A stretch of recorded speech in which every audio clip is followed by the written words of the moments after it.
Olha, gente, estão me mandando um vídeo aqui chamado William Afton é inocente. Ou quase isso. Tá, muita gente falou, Cora, assiste. É o vídeo do Bagler. Eu tô meio com medo, não sei do que se trata o vídeo. Então vamos ver isso aqui. O que ele tá falando pro William Afton ser inocente? Mas vamos lá. Obrigado por estar assistindo, não se esqueça, vai no canal dele, vai estar aqui na descrição. Eu não conheço, não sei quem é. Acho que tem algum vídeo ou outro que já apareceu, então a galera falou, não, assiste, então tá aqui. Deixa o gostei, se inscreve, ativa o sino pra vocês não perderem nada acontecendo aqui, são vídeos novos todos os dias, vocês não vão se arrepender. Se inscreve que estamos quase com 3 milhões também. Não esquece que vai ir na descrição e dar uma força pro Baegli aqui. Vou pausar, né, vou estar pausando quando tiver alguma coisa que eu precise comentar. Talvez juntar evidência, alguma coisa, não sei. E também, vai que é meme, né? Não sei. Ó, só avisando vocês que eu tô reagindo esse vídeo antes das alterações e antes da treta toda que deu. Então, pode ser que algumas coisas mudem no próximo vídeo, porque justamente aconteceu um monte de situação que eu vou ter que explicar depois. Mas, por enquanto, fica aí na época que era o nome desse vídeo. E eu tô trazendo ele aqui, né? Que o William Afton é inocente ou algo assim do tipo, que o Bagger trouxe, depois foi alterado. E aí eu vou explicar no vídeo de amanhã, tá? Então, fica aí com o react do vídeo. E vão lá no canal dele, vão lá, tudo da forma respeitosa, tudo de forma tranquila, não tô querendo atacar ninguém, pelo amor de Deus. Só tô curioso, o que ele tá falando que o William Afton é inocente? 3, 2, 1, foi. William Afton é inocente. Sim, eu sei. Isso parece um absurdo completo, digno daquele monte de teoria antiga que tentava passar pano pro assassino. Com certeza, mas pelo parece menos mesmo. me dá uma chance e ouve o que eu tenho pra falar. Vamos lá, então. O meu ponto aqui é que nunca é mencionado claramente que foi o William Afton que matou as crianças. Não, é mencionado sim. No The Silver Eyes é mencionado que foi ele que fez isso. No Silver Eyes é mencionado... tem já algumas coisas que foram colocadas, principalmente por conta do cara de roxo, que é o mesmo cara, no FNAF 3, no Follow Me, né, do FNAF 3, principalmente. O que mais? A própria menção do áudio que acontece no final do como é que é o nome? Do Pizzaria Simulator. Temos ali justamente o Henry falando pro inferno sugar ele inteiro, porque, pô, ele literalmente matou a filha dele. E é justamente o vínculo que tem ali do próprio Take the Cake to the Children do FNAF 2. E é depois mostrado mais uma vez no Security Puppet do FNAF 6, mostrando o Purple Guy, que é o William Afton, mostrando, né, ali alguém morrendo do lado de fora, né, e a Puppet vai lá e abraça a criança, né, mostra isso no FNAF 2, mostra de novo, e depois mostra essa cena pegando fogo, mostrando que é a criança que tava no Take the Cake to the Children e no minigame do bagulho lá, porra, cara, é o cara, velho. Tá lá mostrando depois a criança pegando fogo, velho, que ele também libertou a alma da filha dele, que tava presa na Puppet. É o próprio final do FNAF 6. Tá bom. Só já tem muitas evidências. E uma das maiores evidências de todas, o filme. O filme tá lá, o Steve Raglan. A própria Vanessa fala, ele matou as crianças e não sei o que lá. Então, sei lá, né? Estranho. Vamos lá. Só supôs que é ele por ser mais conveniente. E não, é óbvio que eu não tô falando do MCI que aconteceu em 1985. Esse sim tem muitas provas, como o FNAF Into the Pit, o final de FNAF 6 ou a trilogia dos livros. Então como que ele é inocente, meu filho? Eu tô falando aqui dos assassinatos que aconteceram em 1987 durante os eventos de FNAF 2. Tá. Não, tá bom. Nossa, eu tomei um susto com 30 segundos de vídeo, mas tudo bem. Ele tá falando realmente porque o que aconteceu em 87, aí do FNAF 2, é porque a gente presume que porque próprios áudios do FNAF 2 e os minigames que aparecem no FNAF 2 sendo o mesmo Purple Guy, meio que somar uma coisa com a outra, né? E até então não deu outra evidência de um outro assassino na franquia, mas tá bom. Realmente nas mortes do FNAF 2 não é dito, foi o William Afton. Aí tudo bem, isso realmente a galera presume, mas entendi. Eu mesmo presumo isso, porque não acho que o Scott Calton ia fazer um outro assassino, fazer um segundo assassino nessa época. Mas enfim, vamos ver aqui. Chega até a ser engraçado como essa parte da história, que é conhecida como DCI, praticamente não tem atenção nenhuma.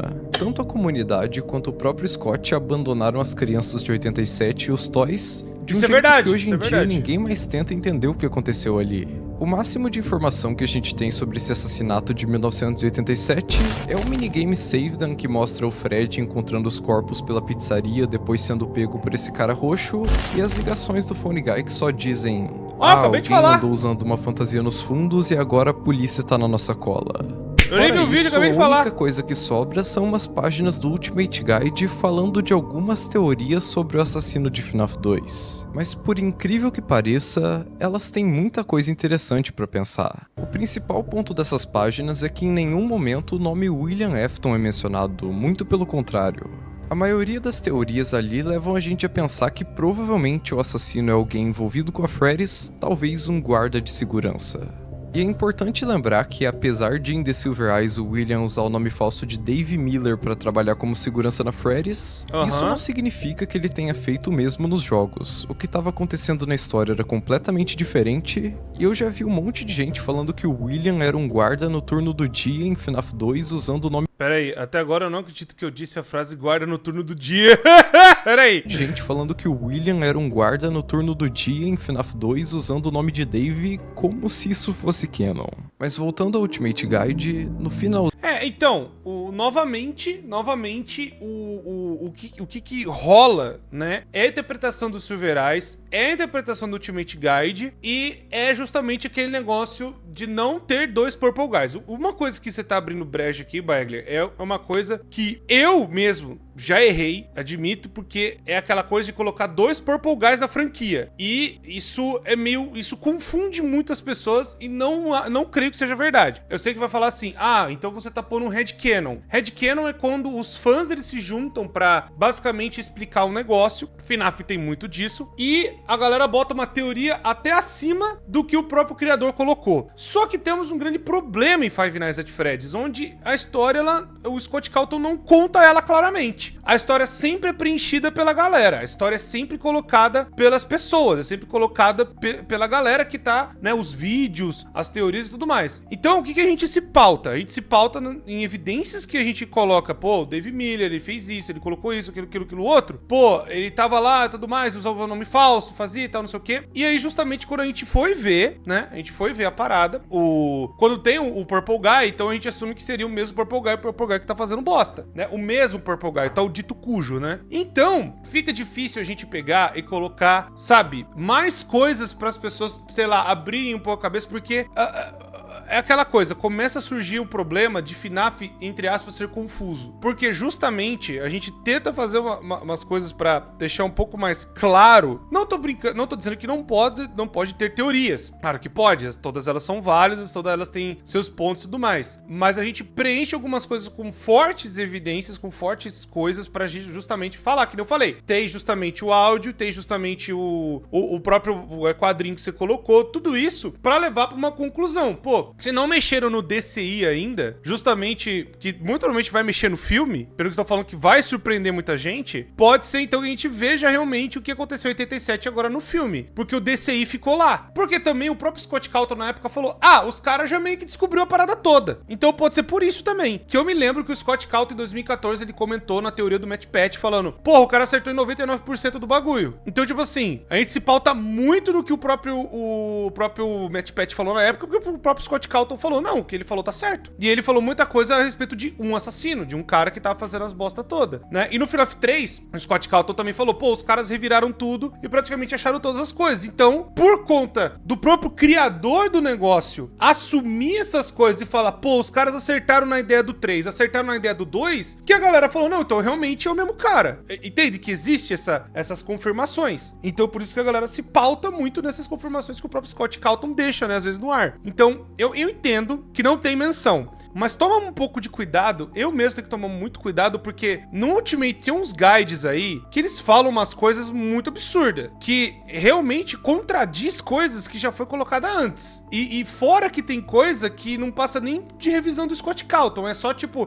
tá lá por tá lá pra falar quem que é. Por exemplo, no guia do Security Breach, que fala a respeito do Blob e do Burn Trap. Sendo que o próprio Burn Trap, a existência dele, não é nem canon, na verdade. É só uma possibilidade do que poderia ser um dos finais, sendo que o final do Burn Trap nem é o final verdadeiro. E o que os caras fizeram aquele final pra quê? Pra fazer uma coisa muito sacana que algumas franquias fazem, chamada de misleading. Misleading é quando você dá uma pista errada, de propósito, pra galera acreditar na parada. Isso é uma bosta, mano. E FNAF não... É por isso que o Security Breach é muito bosta. Porque ele dá uns mislead muito fudido. Mas também o próprio Scott Calton admitiu que foi cagada dele não ter contado a história toda, né? Nossa, eu já tava a gravação aqui 10 minutos, só eu falando, e eu só vi 2 minutos do vídeo. O finalzinho da última página tem uma teoria dizendo que outras pessoas acreditam que o Purple Guy pode ser você, Jeremy Fitzgerald.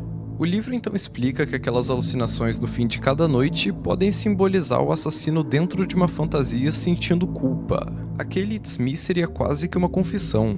Sou eu, sim, fui eu matei aquelas crianças. Mas eu tenho uma teoria um pouco mais interessante para explicar o Jeremy como assassino. A ideia é muito parecida com o que aconteceu com Ralph, o phone guy do livro The Week Before. Resumindo pra quem não leu, ele foi um guarda da Freddy Fazbear's Pizza que, como todo mundo sabe, acabou morrendo na noite 4 do FNAF 1. Mas o livro conta que antes de morrer, ele acabou descobrindo gravações de uma jornalista que também foi morta pelos animatronics ali na Freddy's. E isso fez o Phone Guy voltar um dia mais do que devia trabalhar, conseguir o telefone e assim gravar as ligações que a gente ouve no próprio FNAF 1. Então, basicamente, depois da morte pelos animatronics, ele foi colocado dentro de uma fantasia e a alma do Phone Guy ficou tão traumatizada que foi condenada a reviver os eventos do trabalho como guarda noturno na Freddy's de novo. E é aí que o Jeremy entra na história.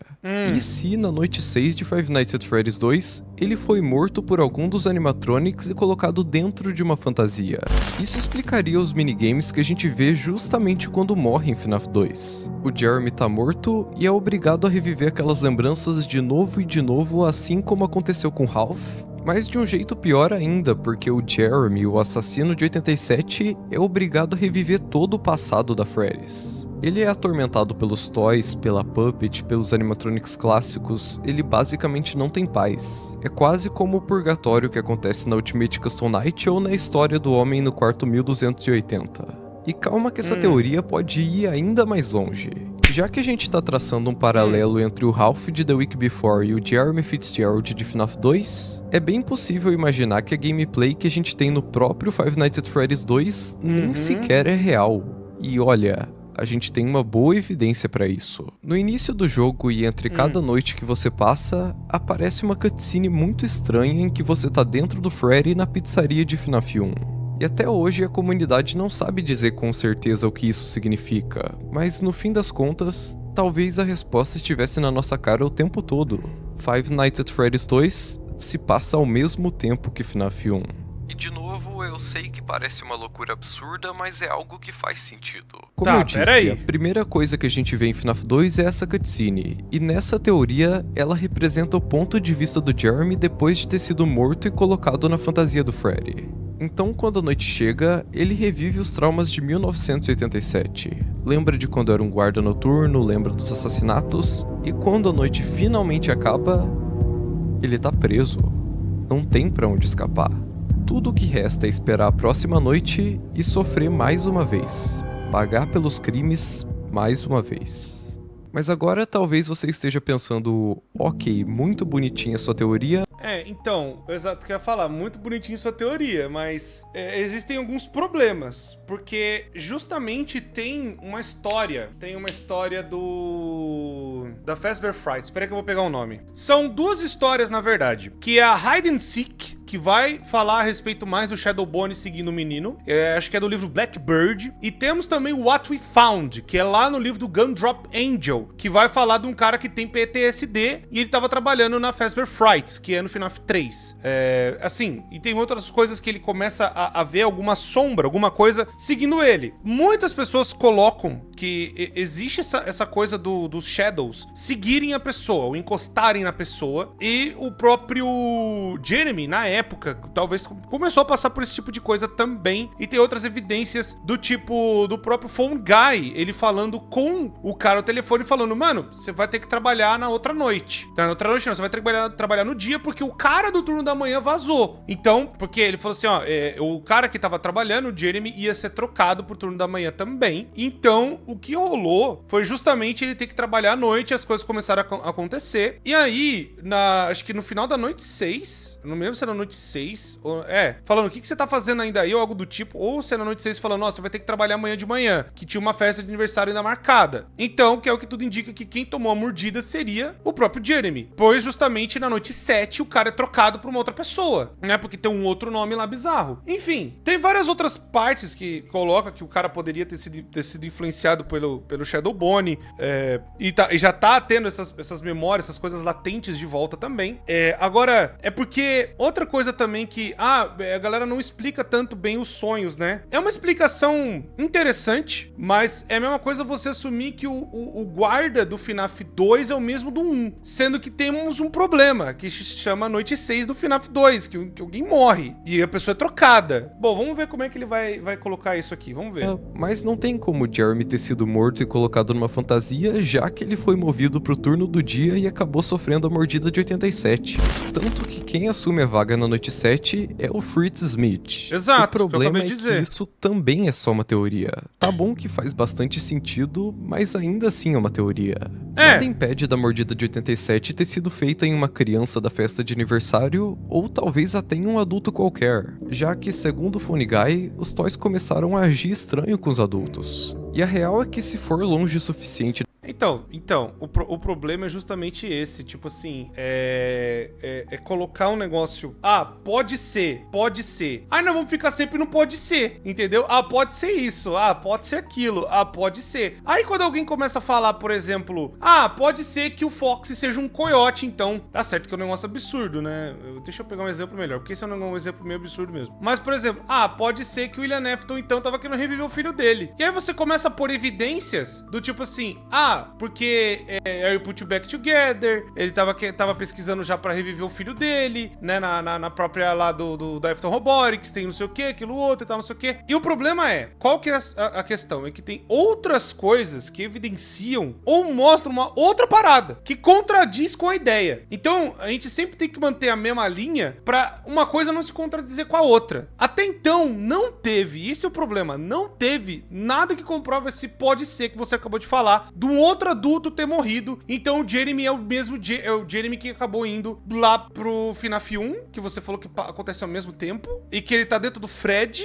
e aí tipo, é um adulto dentro da roupa, e aí ninguém achou de novo um adulto, um cara grande dentro da roupa, sendo que as crianças estão mortas ou foram mortas lá em 85, e a própria empresa começou a mover, e até então um corpo em decomposição demoraria 2-3 anos, o que casa com a ideia, e aí a própria ideia do FNAF 2 ter tido uma investigação, a polícia ter ido atrás e acabaram até, tipo assim, revirando o lugar todo e fecharam o lugar por conta do acidente que aconteceu. Isso foi noticiado. Então, tipo assim, eu entendo. Só que ao mesmo tempo, quem mais usaria nome falso? É esse outro ponto também. O que dá a entender, justamente o William Afton usa nome falso. A gente já viu isso em várias provas. Tem prova no livro, tem prova no filme. Pode ser o Dave Miller, pode ser o Steve Raglan. E aí, o Mike, vendo que o pai usa nome falso, sabia que o pai já usava nome falso, usou também. É essa associação que a galera faz muito. Agora, tipo, é muito complicado a gente ficar no pode ser, porque aí a galera começa a acreditar, mano. Isso que é difícil, isso que é complicado. Mas eu entendo, que você falou, a lógica encaixa. E eu falei, tem evidências de que o cara tenha morrido mesmo justamente pela noite 6. Só que o grande problema é o pode ser de uma outra coisa. A Mangle matou mais alguém? Eu vou procurar agora. Olha, eu procurei, que eu tô cortando, né? Procurei, e não tem. E novamente, existe aquela questão que o Matt Pat, na época, ele falou isso, o Scott Calton falou, cara, tá certo. Esse é o problema. Esse é um dos problemas. Que o guarda pode ter sido trocado, e aquela teoria toda que o Matt Pat acertou. Então, tem muita base, entendeu? Isso que é complicado, colocar um pode ser outra coisa com coisa que já tá estabelecida, né? Nessa teoria, dá até pra pensar que o Fritz Smith nem sequer existiu. Com a brecha que FNAF abriu recentemente na história do Ralph, esse tipo de coisa pode muito bem acontecer. Talvez Fritz Smith, o guarda tão misterioso que muita gente pensava até ser o Michael Afton com nome falso, pode simplesmente ser coisa da cabeça do Jeremy. E sim, pode ser que seja ir longe demais pensar assim. É muito mais confortável. O problema é justamente evidências, cara. Evidências. É tipo, concordo que não tem lá tanta evidência do Michael Afton usar nome falso, mas a associação que o pessoal cria é justamente por conta do pai. E tem também a história na Fazbear Frights, acho que é o You Are The Band, que começa a falar alguma... Eu não lembro se é o You Are The Band, mas tem uma outra história que meio que fala, o Mike e tal, não sei o quê. Confortável simplesmente acreditar que foi o William Afton. O Homem de Roxo tá lá e é isso. Mas eu acho interessante pensar nesse tipo de teoria pra reviver aquela magia que a gente tinha lá em 2014, 2015. Eu entendo, de imaginar várias coisas diferentes, compartilhar teorias por mais estúpidas que sejam. Eu inclusive já fiz um vídeo sobre, mas me parece que os headcanons que a comunidade criou deixaram a história muito rígida. Nada pode ser diferente sem sofrer um hate absurdo da fanbase. Só que no fim das contas, esse tipo de teoria ajuda a quebrar o estigma que criaram em volta da história. Ia ser ótimo se essa liberdade voltasse a existir. E falando em liberdade... não, isso eu concordo. Isso aí eu concordo, gênero, número e grau. Pô, aí, Baegler, aí agora você mitou, fi. Agora você foi mito mesmo. Pô, por que você não pôs essa parte do começo do vídeo? Vou colocar no começo do vídeo, meu Deus. Existem dois fatores. Primeiro, que hoje a galera... Eu sinto que tem muita gente querendo muita definição.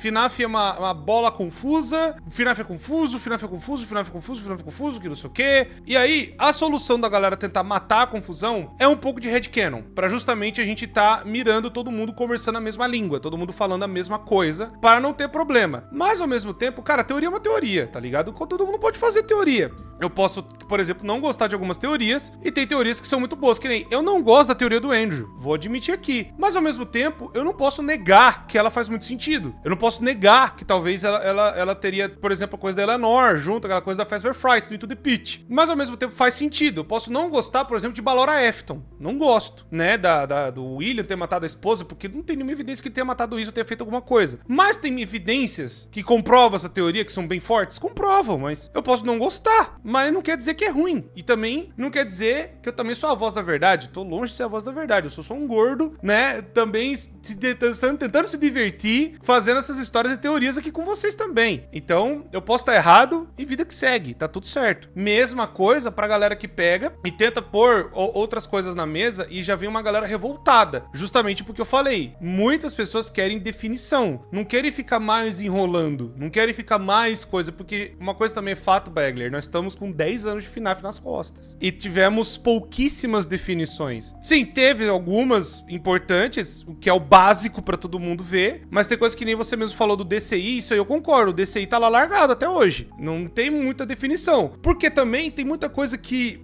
o Scott Calton já definiu lá com o Matt Pat, acabou, tá ligado? E falou que era aquilo e acabou. Isso que é difícil também, né? Rebater o próprio homem que criou o bagulho. Então, pensa comigo, existe essa coisa de bater numas coisas que já foram feitas e a gente já estabeleceu e colocar ideias novas, porque senão a gente acaba colocando... Aí, por que a galera fala que FNAF fica confuso? Porque são muitas ideias jogadas na mesa e ninguém mais sabe o que é o quê. Esse é o problema também, né? Mas aquela magia de 2015... Cara, ficou em 2015, mano. Eu vou ser bem honesto. Eu gostaria que voltasse, eu gostaria que tivesse interesse, mas eu também entendo que a gente vive numa outra época, mano. A gente não tá mais em 2015, velho. Eu adoraria, seria legal. Eu tenho um monte de ideias, um monte de teoria aqui. Só que se eu começar a falar, pelo meu tamanho, a galera vai me linchar. A galera vai meter o louco em mim, a galera vai meter pedrada em mim até dizer chega. A galera vai falar, que porra é essa? O canal do Core virou uma fanficagem. E é aquela coisa, eu queria só me divertir com pontos que eu acredito, falando as coisas que eu penso, e eu posso estar errado. Mas hoje não tem mais isso, porque novamente a galera quer definição. A galera quer,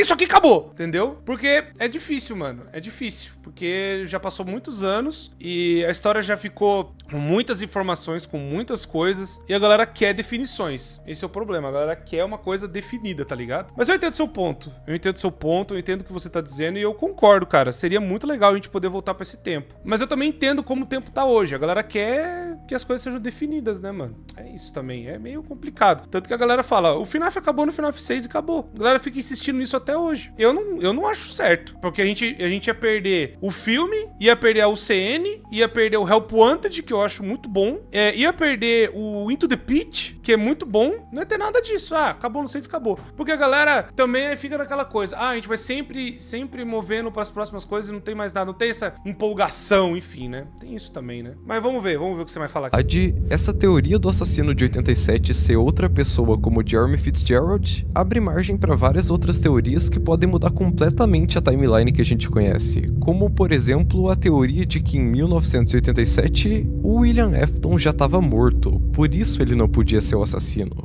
Essa teoria é baseada em 3 minigames dos FNAFs 2 e 3, o Foxy Go Go Go, o Save Them e o Follow Me. Começando pelos de FNAF 2, Foxy Go Go Go muito provavelmente... Mas pera aí que agora nós temos um problema. O Follow Me é claramente no FNAF 1, cara. O FNAF 1 é em 93. Pô, pera aí também, né? Retrata o MCI de 1985 feito pelo próprio William Afton. E Save Them retrata o DCI de 1987, no caso da teoria feito por outro assassino. O ponto aqui é que claramente são 2 pizzarias diferentes, até porque a enseada pirata onde Fox fica nem existe no FNAF 2. E também é muito interessante notar que são 2 sprites diferentes do assassino, o que até já foi considerado coincidência, escolha artística do Scott ou qualquer outra coisa do tipo. Só que por algum motivo, nos 2 assassinatos que a gente tem confirmação de serem obra do William, no caso 1985 no minigame Foxy Go Go Go e 1983 no minigame Take the Cake to the Children, é usado esse sprite aqui que é conhecido como Pink Guy. Já o outro sprite diferente, conhecido como Purple Guy, só aparece justo nos assassinatos de 1987, em que a gente não tem confirmação de quem foi. Será que foi tão coincidência assim? Indo até mais longe, esse cara aqui do FNAF 4 pode muito bem ser o Jeremy, o assassino de FNAF 2. Um homem que sabia mexer em fantasias de Springlock e assim como o William roubou uma fantasia amarela dos fundos para fazer o que fez. Dessa vez usando o Fredbear em vez do Spring Bonnie, já que, voltando pra teoria, no minigame Follow Me é mostrado esse cara que confirmadamente é o William Afton, desmontando os animatronics clássicos na pizzaria de FNAF 1 e depois morrendo na roupa de Springtrap. Ué, mas então a nossa teoria acaba aqui. Se é a pizzaria do FNAF 1 depois de fechar e esse jogo se passa depois do segundo, talvez em 1993, não tem como o William Afton ter morrido antes de 87, certo? Então, isso até seria verdade, só que mais uma vez The Week Before entra na história e muda tudo. Na página 78, o Funny Guy vai até um salão de festas para limpar o lugar, e a descrição do livro nesse momento é a seguinte: também é política da empresa ter um segurança em cada sala enquanto um animatrônico estiver presente. Uma tarefa que você já executou com frequência. Mas claro, isso foi antes do restaurante fechar. Desde que ele reabriu, essas salas não foram mais necessárias. Depois o Ralph, olhando para o salão de festas, sorri e relembra os bons tempos. Isso definitivamente muda tudo. The Week Before prova que aquele restaurante do FNAF 1 nada mais é do que o mesmo restaurante que fechou em 85 depois dos assassinatos. E aí a nossa teoria começa a se encaixar. Não, peraí, calma, peraí também. Não é bem assim, cara. Bons tempos é que o restaurante, ele foi reaberto em 88, né? 88, 89, que meio que fala isso. Tem propagandas do AR que falam que foi reaberto. Tem várias provas que colocam, por exemplo, que o restaurante, esse restaurante do FNAF, do FNAF 1 de 93, ele já tava uns 5 anos aberto. E aí o restaurante começou a ficar decadente, as pessoas perderam o interesse de ir. Então, o Ralph, ele tá falando do próprio restaurante que tá aberto, né? De 87 a 93 tem 6 anos. Tem várias coisas que também tem, acho que, provas de livro de receita de FNAF que mostra isso. Tudo quando a gente começa a colocar as coisas em evidência, é justamente falando, tem evidência do porquê que o restaurante já tava aberto, né? Tem ali falando. Então, os tempos de coisas mais áureas, o Ralph, ele também, ele admite que ele era o cara que gravou as fitas em outras épocas também, né? Então, ele pode lembrar, sim, de outro restaurante, por exemplo, do FNAF 2, ou do restaurante do MCI, né? Do próprio To The Pit lá, que é um restaurante de 83, perdão, que é o mesmo que abriu em paralelo com a Fredbear's Family Diner, que tem lá na moedinha do Help Wanted falando, since 1983, da Fred Fazbear Pizza, que é aquela coisa, teve a Fredbear's Family Diner, eles abriram a Fred Fazbear Pizza no mesmo ano. Então é tipo assim, pode ser desde essa época, que aí ele gravou, ele começou a ser funcionário, o Ralph já é um funcionário antigo, né? Ele pode estar referenciando lá na época de 83 também, pode nem ser 87, e a gente não sabe. Então, como é um negócio vago, deixa como vago, tá ligado? Não prova nada, não muda nada, na minha opinião, pelo menos. Porque se mudar, porra, aí... Calma, de um jeito absurdo. Recapitulando aqui pra ficar claro. Em 1985, William Afton faz o MCI e esconde os corpos dos animatronics. Um tempo se passa e os funcionários da Freddy's percebem que eles estão agindo estranho e o assassino descobre que eles estão possuídos. Por isso, o restaurante fecha, é abandonado e então em algum momento William volta lá e destrói os animatronics, transformando eles nos Withered. Até porque nunca deu pra engolir o papo de que eles envelheceram ou tiveram peças usadas. Na moral, olha o que aconteceu com esse Bonnie. E nessa de destruir os animatronics, como a gente sabe, o William morre. Por incrível que pareça, é aquela parada. Existe sim como ficar podre daquele jeito se a galera usou pra sucata, se a galera usou pra alguma coisa. É um argumento muito válido, já admito, é um argumento válido, mas ao mesmo tempo, porque a aparência dos Weeds tá toda detonada. Então, de 83 foi até 85 que aconteceu o que aconteceu. Aí eles descontinuaram os bichos e aí eles viraram um sucata e foi colocando de lugar pra lugar, indo de outro lugar pra outro lugar, que acabaram jogando eles lá no fundo. Então, no meio de transporte, no meio de coisa velha, vai lá e joga os bichos de qualquer jeito. Foi isso que aconteceu. Então, tipo, pô, ele ficou podre desse jeito. Na verdade, eles estão quebrados, né? Eles só não tem mais conserto. E mostra que os caras do FNAF 2, eles já não queriam consertar nada, porque eles não consertaram nem a Mangle, né? Então, eles só largaram pra lá, mano. Então, né? E a gente viu quanto tempo demorou pra Mangle ficar detonada. Foi coisa de dias, sei lá. Desde quando o restaurante abriu. Talvez ela tava inteira e foi lá e plau, a Mangle já tava toda detonada. Só bastou umas crianças pra detonar ela. Então, tipo, não é tão longe de pensar que os Withers não teriam, tipo, sido detonados em 2 anos, né? E ainda mais pelas pessoas que nem se importavam com eles. Então não é tão longe de pensar assim, não, cara, que em 2 anos os bichos ficaram podres daquele jeito, de 85, 87. Porque, assim, semanas a Mangle já virou a Mangle, né? Então, enfim, acho meio viagem pensar isso. Morre e é selado na sala dos fundos. Depois disso, a Freddy's reabre em 87 no FNAF 2, trazendo tudo o que sobrou do antigo restaurante, menos o Springtrap.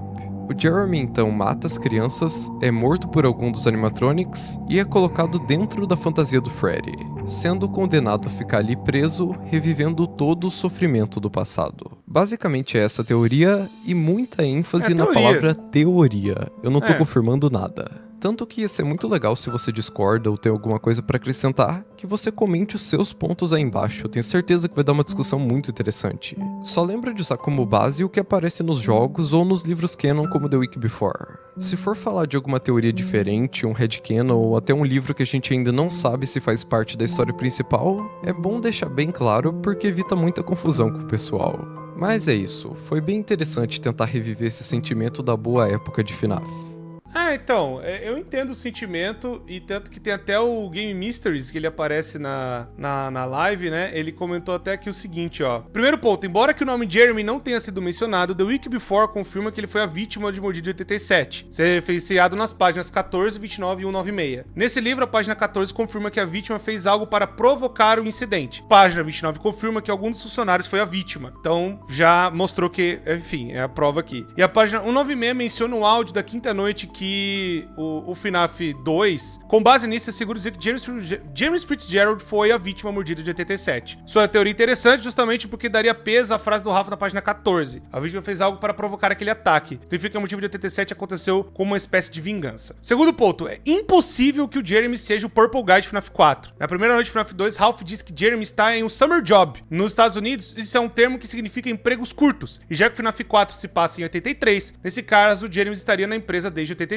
Então é isso, já tá comprovado, já tá tudo comprovado aqui. Obrigado aí, Game Mysteries, é isso. E esse é o ponto, tem muita coisa que eu acabei de falar. A teoria é interessante, mas ao mesmo tempo, é muito ruim a gente ficar colocando ideias. Vamos por ideia, epa, vambora, uhul!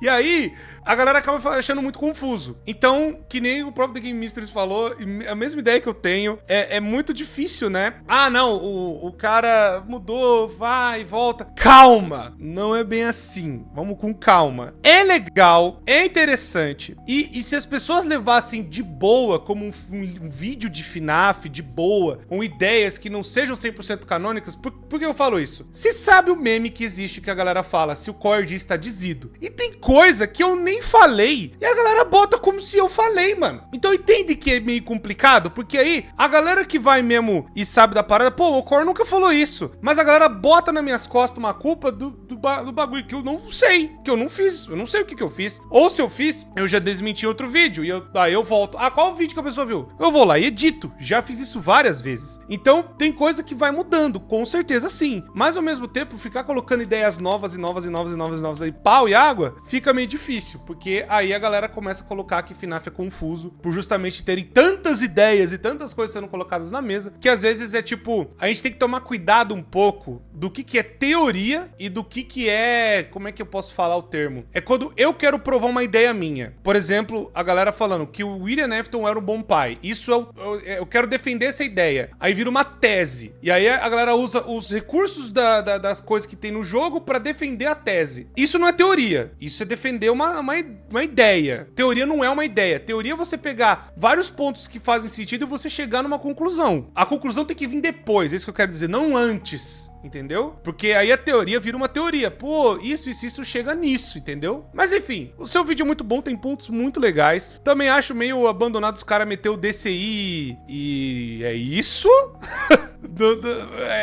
E não trouxeram mais nada a respeito. Isso aí eu concordo com você. Tá bem abandonado. Tomara que no filme eles tragam mais coisas, né? Enfim, muito obrigado por terem assistido. Deixa o gostei, se inscreve e ativa o sino. Pra vocês não perderem nada acontecendo aqui. São vídeos novos todos os dias. Vocês não vão se arrepender. Vão no canal do Baegler. É um canal muito legal. Tô vendo que tá fazendo bastante resumo dos livros. E tem alguns vídeos bem interessantes. Espero que vocês tenham gostado. Muito obrigado e até a próxima.